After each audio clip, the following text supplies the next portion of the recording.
Watch your parents have कभी देखिए 2 crore in cash. ऐसे लोगों के मुंह में जूता मारना चाहिए। जूता संस्कार का, सभ्यता का और बोलने के अधिकार का। अगर बोलने का अधिकार मिला है तो ऐसी भद्दी बातें बोलने का अधिकार नहीं है, वो भी किसी के माता पिता के बारे में इतनी गंदी बातें करेंगे। यही लोग असली सोसाइटी में गंदगी फैला रहे हैं। क्या इनके माता पिता इनको यही संस्कार दिए हैं? सोचो, ब्लैक बैकग्राउंड के पीछे जाके गलत वर्ड का यूज करो और माँ बहन की गाली दो, और अगर करोड़ों रुपए कमा लिया तो ये कहोगे कि 1 करोड़ दूंगा मेरा ये कर। मुझे तो बताने में भी शर्म आ रही है। अगर आपको कोई बोले 1 करोड़ रुपए में रणवीर भाई का चूसना है तो आप कौन सी पोजीशन में चूसेंगे? Not interested 2 crore in cash. right now. Yeah, right now.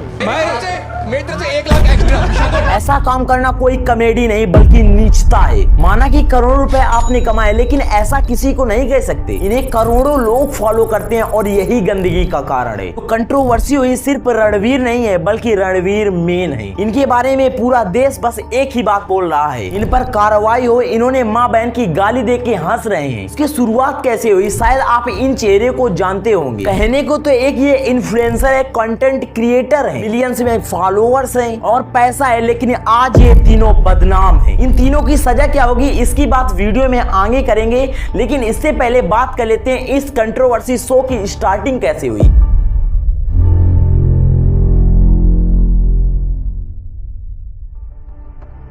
India's got latent नाम का ये शो, जिसे स्टैंड अप कॉमेडियन समय रैना द्वारा होस्ट किया गया था। इस शो में कई सारे डिजिटल क्रिएटर्स भी आते थे। आपने रणवीर इलाहाबादियों के उनके शो में देखा होगा, द रणवीर शो।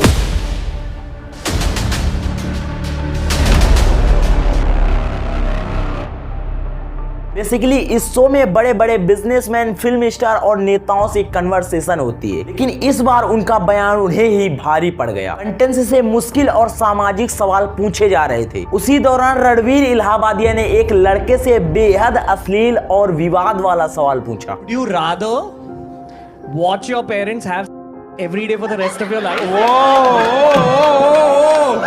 क्या हो गया रणवीर भाई को? Or would you join in once and stop it forever? इस समय रणवीर ने पूछा, क्या आप अपने माता पिता को पूरी जिंदगी भर करना पसंद करेंगे और उसमें क्या आप शामिल होना चाहेंगे? और यही सवाल इसके कैरियर का बहुत बड़ा डाउनफॉल बन रहा है। यही मामला जब बढ़ा तो मुंबई के 2 वकीलों ने, आसिफ राय और पंकज मिश्र ने, रणवीर इलाहाबादिया और टीम के खिलाफ मुंबई पुलिस और महाराष्ट्र महिला आयोजन ने शिकायत दर्ज कराई। शिकायत में कहा गया कि अभद्र, अश्लील, समाज को गलत संदेश देने वाली भाषा का इस्तेमाल किया गया। इस तरीके की बातें यूट्यूब जैसे प्लेटफॉर्म में नहीं होनी चाहिए। जब ये मामला ज्यादा बढ़ गया तो ऐसे रणवीर इलाहाबादिया के शब्द रणवीर के लिए और समय रैना के लिए बहुत बड़ा खतरा बनते चले जा रहे हैं। सोचो, द रणवीर शो में इतने बड़े बड़े लोग आते हैं, मिलियंस में फॉलोअर्स हैं, खुद प्रधानमंत्री ने इन्हें सम्मानित किया क्रिएटर अवार्ड से, लेकिन इतना सब होने के बावजूद भी पता चल जाता है समय रैना के शो में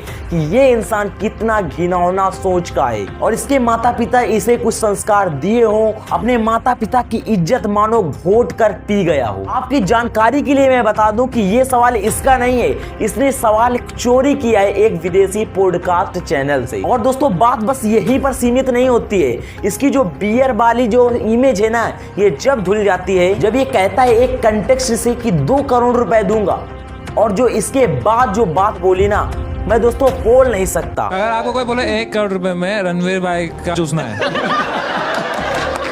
तो आप कौन सी पोजीशन में चूसेंगे? Not interested 2 crore in cash. right now. Yeah, right now.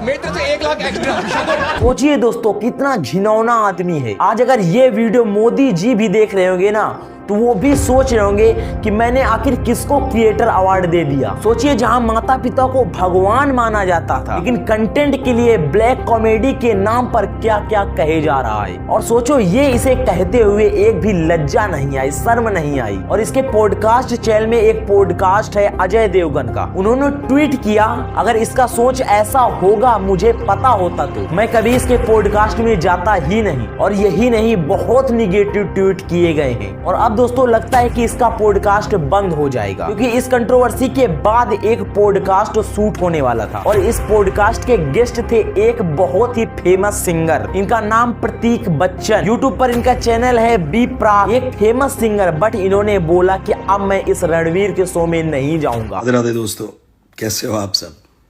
मैं ना यार एक पॉडकास्ट में जाने वाला था अभी, जो BeerBiceps, and we cancel that. क्यों? क्योंकि आपको पता है कि वो कैसी पैथेटिक थिंकिंग है और कैसे शब्द यूज करे गए हैं समय रैना के शो पे। सोचो इनका क्या हाल हो गया है, इनको जेल भी जाना पड़ सकता है। और इन्होंने ज्यादा मामला बढ़ने पर इन्होंने एक वीडियो बनाकर सॉरी भी कहा और ये भी कहा कि मैं अपनी गलती को स्वीकार करता हूं। My comment wasn't just inappropriate, it wasn't even funny. Comedy is not my forte. I'm just here to say sorry. Many of you asked if this is how I wish to use my platform, and obviously this is not how I wish to use it. I'm not going to give any context or justification or reasoning behind whatever happened. I'm just here for an apology. I personally had a lapse in judgment. It wasn't cool on my part. The podcast is watched by people of all ages. Don't want to be the kind of person that takes that responsibility lightly. And family is the last thing that I would ever disrespect. Need to use this platform better. That's been my learning from this whole experience. I promise to just get better. I've asked the makers of the video to remove the insensitive sections from the video. And all I can say in the end is, I'm sorry. I hope you can forgive me as a human being. But केवल sorry बोलने से तो solve हो नहीं जाएगा, क्योंकि इतनी बड़ी बात बोला है इन्होंने। इनकी एक वीडियो और मिली जहां पर ये रो रहे हैं और कुछ बोल रहे हैं। मुझे इसलिए बुरा लग रहा है क्योंकि सब काम बंद हो गया। Man I just feel dam guilty.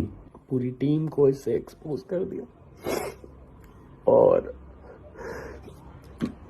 मेरी वजह से पूरा काम बंद हो गया। मुझे व्लॉग नहीं करना है ये सब।